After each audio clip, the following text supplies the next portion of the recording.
When we speak to our clients about patient centricity or patient engagement, we can see that many are really trying to do it. They want to bring it to the next level. And this means that companies don't just look at whether a drug is safe and is working, but they try to really understand how the treatment can best address patient needs and what else might be required to better support patients.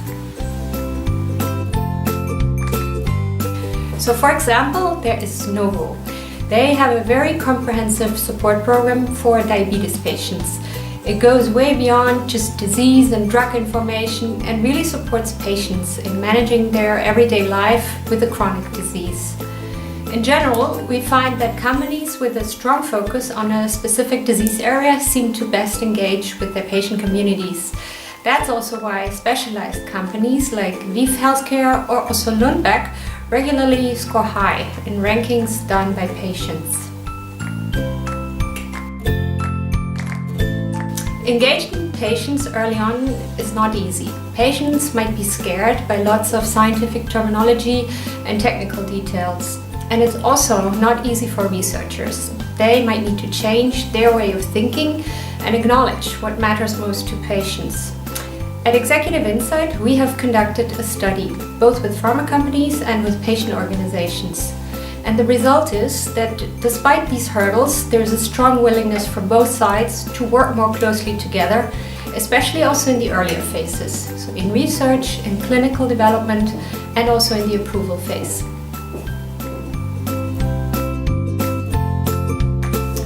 A few months ago, we conducted a deep dive workshop with patients who had a specific kidney disease. The workshop had an entirely open approach and we let patients talk about their thoughts and feelings. Now it turned out that the greatest fear of these patients was having to go on dialysis.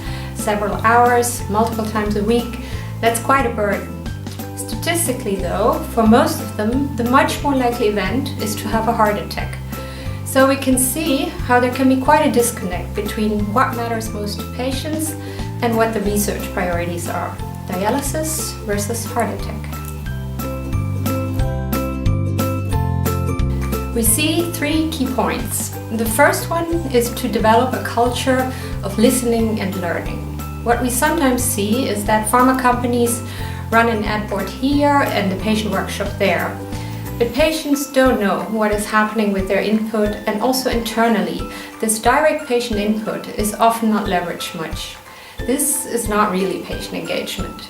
So there needs to be this openness and also commitment to engage in the long run, to start build trust and to get to a real partnership.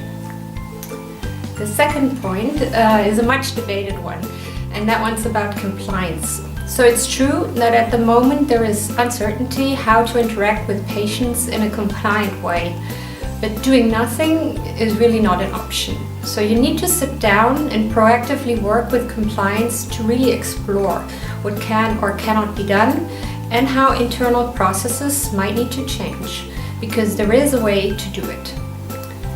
And the third point is to better organize for patient engagement. Today, what we see in a lot of pharma companies is that many functions interact with patients in one way or another. Could be medical, could be public affairs or advocacy, could be marketing. And recently, some companies have even introduced new roles, like patient officer on top of that. So this can be quite confusing for patients. These functions need to sit together and define a framework for patient engagement and who does what within that. So in summary, we believe that patient engagement is the way forward and in fact leads to a win-win situation. Done right, pharma will have strong value propositions and therefore a market for their products. And patients will be getting the support they really need.